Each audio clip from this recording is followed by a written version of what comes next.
एक प्रश्न किया था हमसे बाहर। उन्होंने कहा आज हमारा मन संसार की तरफ जा रहा है, मतलब काम आदि दोषों से युक्त हो रहा है।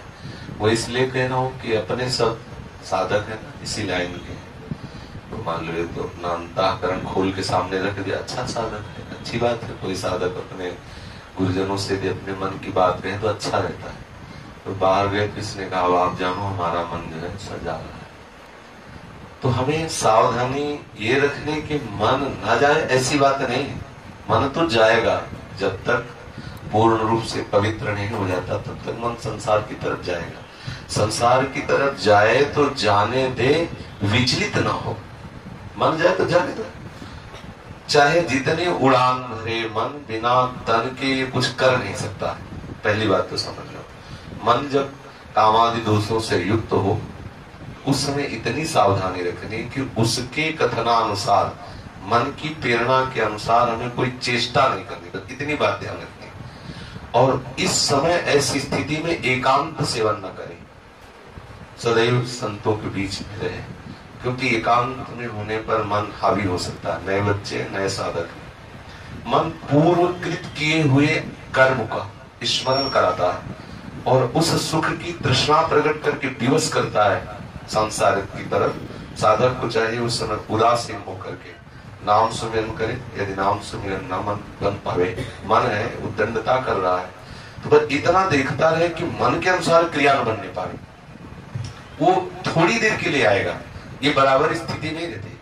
जैसे भजन की कभी कभी ऐसी रसमयी स्थिति आती कि लगता है काम बन गया, लेकिन वो बराबर नहीं रहती, वो फिर हट जाती है। ऐसे ही जब हमारा मन गंदा भाव अंदर प्रकट करके विचलित करता है, तो उस समय सबसे पहले धैर्य साधक को यह रखना चाहिए कि स्थायी वृत्ति नहीं है, आई हुई है चली जाएगी, घबराने की जरूरत नहीं, एकदम तन्मय होने की जरूरत नहीं कि हाय हमारा मन वैसे दोष से युक्त हो गया, अब क्या होगा। कुछ नहीं, कभी गर्म हवा चलती, कभी ठंडी हवा चलती, आ गया है काम आदि दोष मन में आ गया, संस्कारवश, स्वभाववश, संगवश, भोजन, कहीं ना कहीं कोई त्रुटि होती है, कहीं ना कहीं प्रमाद होता है, ऐसी वृत्ति आया चला जाए। उसके प्रति इतना महत्व न रखे कि आय आय मच जाए हृदय में।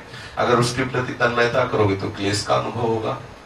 तो हमें ये सावधान रहना है कि उसके अनुसार क्रिया न हो और उसके प्रति कोई महत्व बुद्धि न दे और भयभीत होने की इसलिए जरूरत नहीं कि मन में इतनी सामर्थ्य नहीं है कि वो क्रिया के बिना हमें नष्ट कर दे।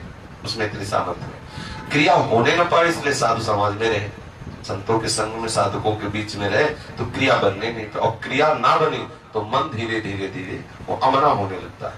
जिस भाव के लिए मन प्रेरित करे उसको वो भाव ना मिले तो धीरे धीरे मन का मन पर नष्ट होने लगता है। जिस सत्ता के कारण मन कहा जाता है, मतलब संकल्प, भोगों का संकल्प ही मन का जीवित रहना है, भोगों से निसंकल्पित हो जाना ही मन का मर जाना है।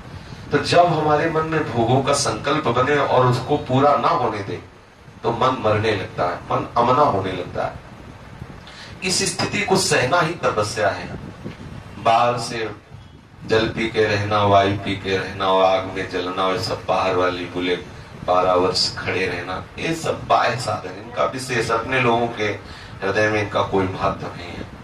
वास्तविक तपस्या क्या है? जब हमारा मन प्रतिकूलता का चिंतन करा के जलाता है, उस समय साधक को विचलित नहीं होना चाहिए, आनंदित होना चाहिए, उस समय प्रभु के चिंतन में मगन होना चाहिए, या धैर्य पूर्वक उस जलन को सह जाना चाहिए। वही महात्मा है, वही इस महारस का अनुभव कर सकता है। विचलित होने की जरूरत नहीं, बिल्कुल विचलित होने की जरूरत नहीं। सबके हृदय में ऐसे भाव आते हैं, धीरे धीरे सबके ठीक हो जाते हैं। भगवान नारद जी ने भी प्रेमा भक्ति का जो सूत्र वर्णन करते हैं उसमें लिखा है कि पहले कामादि दोष तरंग की तरह आते हैं,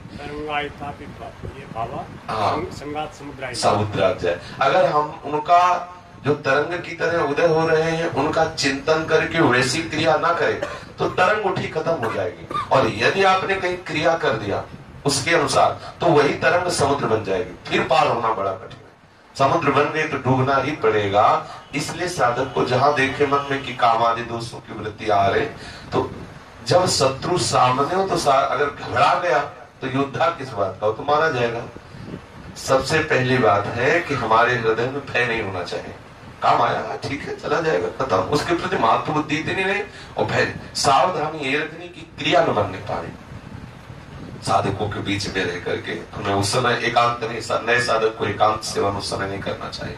जहां मन ऐसे विचलित हो तो संतों के बीच में आ जाए और नाम बाणी आदि में अपने मन को लगावे, धैर्य पूर्वक रहे। कुछ ही समय में नष्ट हो जाएगा, वो चला जाएगा भाव, वो हृदय में स्थित होने वाला भाव नहीं। ये सब आगंतुक है।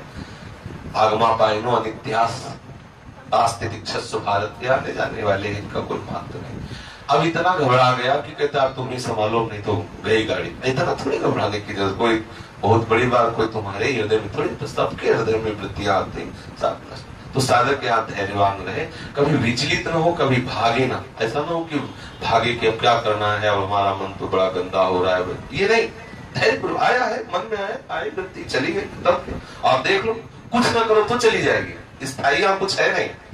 बड़ा वेग आ रहा है, तो कुछ देर धैर्य पूर्वक अपने को बचा रखो, अपने आप को निकल जाएगी वृत्ति गई। एक बार जितनी वेग से आएगा, यदि आपने उसके अनुसार क्रिया नहीं होने दी तो थोड़ा अगली बार कम आएगा, फिर और उससे कम आएगा, फिर धीरे धीरे धीरे, फिर एक दिन ऐसी स्थिति आती है कि स्फुरण हल्का सा खत्म, फिर एक दिन होता है कि ऐसा भाव ही खत्म हो जाता है। ये भाव ही खत्म हो जाता है कि ऐसा भी कुछ है, वो मन पवित्र होकर प्रियालाल के चरणों में लग जाता है। इसलिए साधक कभी घबरावे ना, कभी भयभीत ना हो, दृढ़ता पूर्वक अपने मार्ग में चले।